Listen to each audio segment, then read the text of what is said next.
What's up, guys?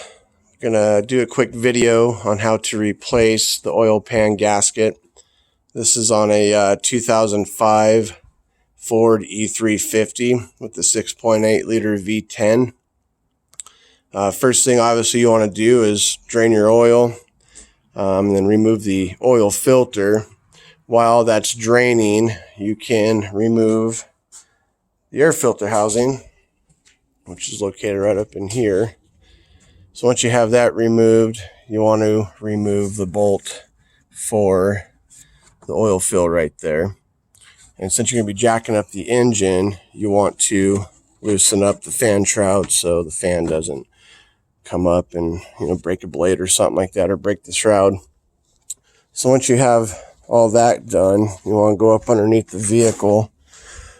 You're going to have two nuts on each side that hold the engine mount to the cross member. As you can see, you got one right there, and you have one that comes through right there.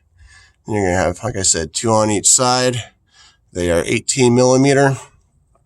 So once you have all four of those nuts off, what you want to do is come to the front of the engine, and there's the harness and some transmission line, cooler lines that run all alongside the passenger side of the oil pan.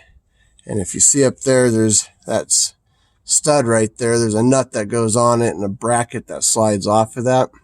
You want to take that nut off and slide that bracket off so that the starter harness and the transmission cooler lines move freely. You don't have to disconnect the transmission lines. I didn't, but you want to be careful. Don't tug on them. You don't want to cause any more trouble than what you're already about to go into. So once you have that, you're ready to start getting out the oil pan bolts. And I did that before. I got the front ones out before I started jacking up the engine. And I basically just have like a foot-long piece of 2x4 with a floor jack. And you just jack that up. And what you want to do, you don't want to jack it up too high to where you end up breaking the intake plenum. So I'll show you about how high I had to go. So you can see that the top of the intake plenum is basically touching the insulation that is ran on top of the engine bay right there. That is all the room you need.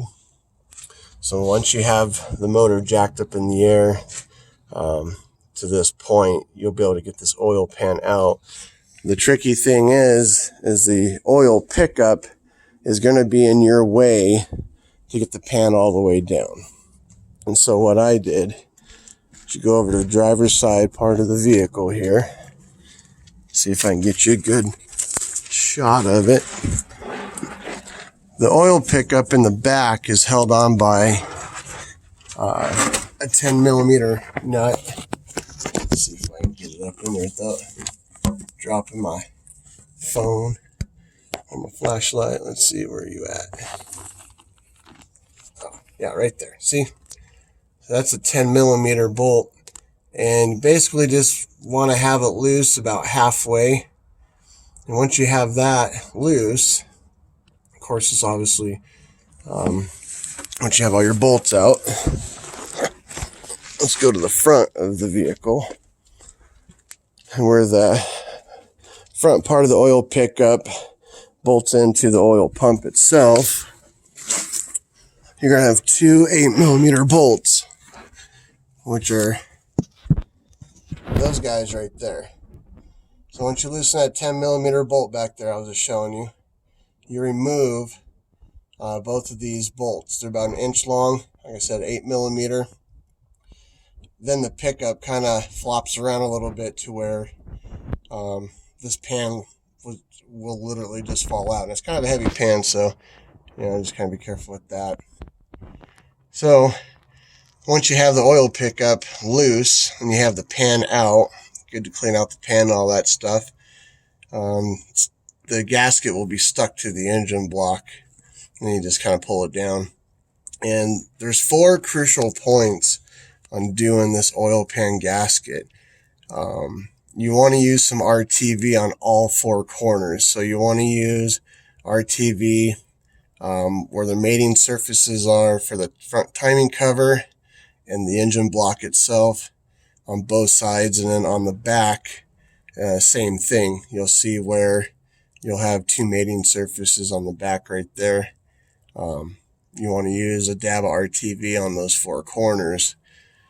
And what I did is I kept the oil pan off and I put the gasket up, and I just put a few dabs all around where the oil pan goes, and kind of held it up there with a few bolts, and to let it kind of get tacky where it's going to hold the gasket up in place. I use Right Stuff because it's basically 1 minute ready. I mean, it starts getting tacky right away. It's good stuff. Permatex makes it. So pretty much it's all reverse order.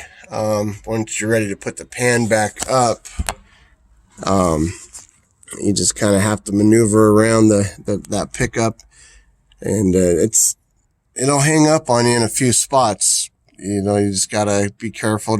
Don't pry, don't push, don't want to bend anything. So once you have the pan back up in there, then you can tighten down that 10 millimeter bolt back there, tighten up those two bolts for the oil pickup, and remove the bolts if that's what you're doing to hold the gasket up there, which I recommend.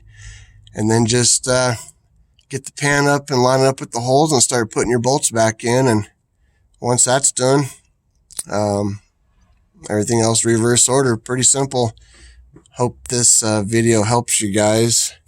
I didn't really see a whole lot online. A few guys are saying to chop rivets off for the cross member that the engine sits on.